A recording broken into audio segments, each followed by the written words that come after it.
have a little mower here. I forget the brand. It's a 4.5 horsepower brakes engine, bag, non-self-propel, pretty simple little mower. And it's, it has its issues, but it runs fine. Apparently, the owner wants me to tune it up. Apparently, though, the previous person who operated this, which is not the owner apparently, decided to lift it up and mow some blackberry vines, and apparently hit something, because now, as you can tell, the blade is bent. So that's not going to be a very good thing to have on your blade. So what we're going to do is we're just going to replace it. That's what the owner wants. They said just go ahead and put a used blade on there if I have one, or a new one, doesn't matter. I have plenty of used blades, so we're just going to put this in recycling and do so. So this is going to be a video on how to change the blade, and then we might get into general other stuff at a different time. So first things first, you want to see what size you need to loosen the blade bolt. This is 5/8. As you can tell, it's tight. A lot of the time it is 5/8. Sometimes they're 1/2 inch or 9/16. I prefer using an impact. This is a rather large one. You can use a smaller one. Sometimes they are frozen in place. You might have to be a little forceful on it. You can take a breaker bar and put it on there and then kind of hold the blade, not on the sharp end, and just kind of break the bolt, and then just kind of undo it with your hand. I don't want you to break it off, but break the tension. But another thing is, this blade is backwards. Mowers go counterclockwise, and this blade cutting edge would have to be going clockwise in order for that to be right. So it's on backwards as well. So first thing you want to do before you do anything is disconnect the spark plug. Even if you think your mower isn't going to run or the blade brake is on, it doesn't matter, just disconnect it. You can't have spark if there's nothing to actually spark.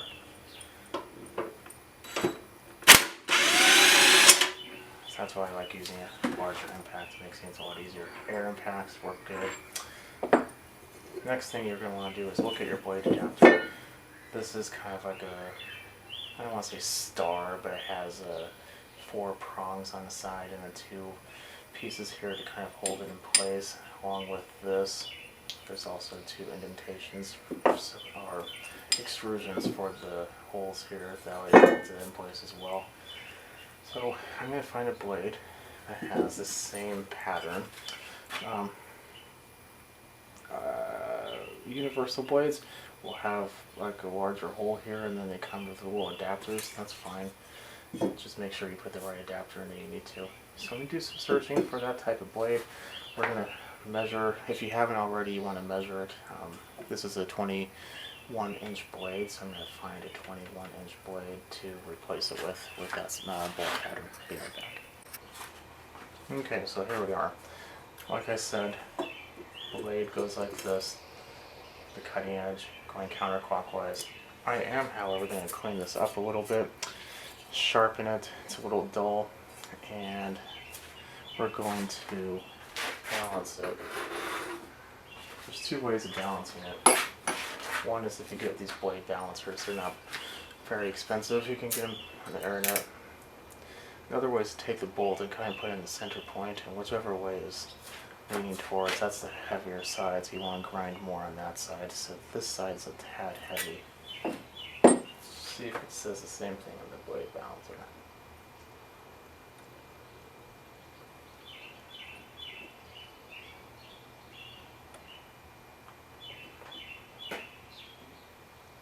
Come on, you have to get it just right.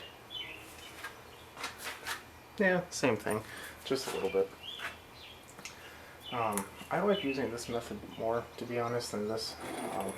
Works great, don't get me wrong, but there's a lot more room for error on that one. So we're going to continue on, take this off. I'm just going to use a grinding wheel on a grinder, and we're going to go ahead and do that, and I'll go ahead and start it. Make sure there's no gasoline or anything else flammable around, because there will be sparks.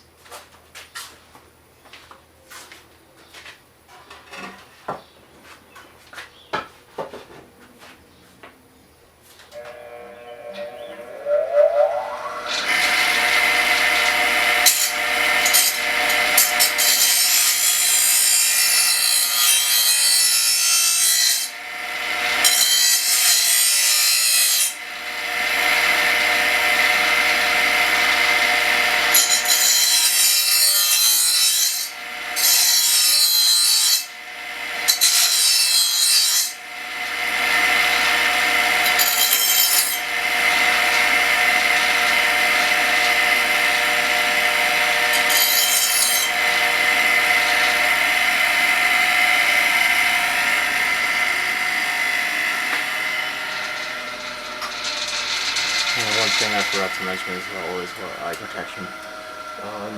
You saw me nick the end of the blade when I was done. That's mainly just to kind of blunt it. If it's razor sharp, it kind of dulls it out faster. This way it kind of keeps the sharp edge a little longer. Okay, now that we're done with that, I already balanced it. Looks like it's pretty good. If you look at it one more time just to make sure, it's pretty much even. Maybe a tad heavy on this side, but you're never going to get it perfect. So now that we have a nice and sharp blade, we'll put that on. Just going to put this bolt back in, put the little plate on.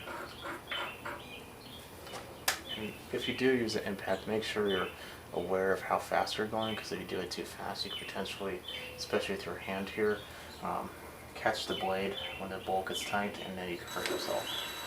So start off very slowly.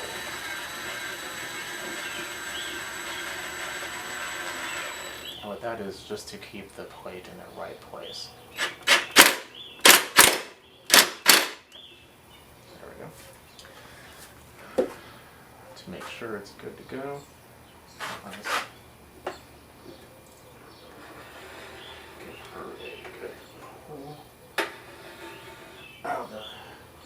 With the blade brake on, it's going to have a little resistance, but it looks pretty good. So, that's really about it. Should be balanced, should be good to go for a while now.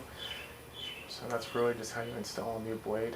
And like I said, if you don't have an impact, socket, breaker bar, if you don't have a breaker bar, the biggest ratchet you can find, or a wrench, preferably a ratchet, and just kind of hold it, be very careful.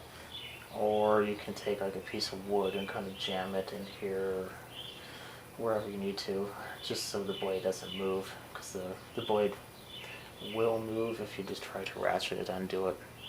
Okay, well, if there's any comments, questions, concerns, leave a comment below. If anything, I will see everyone later. Definitely subscribe, and have a good night.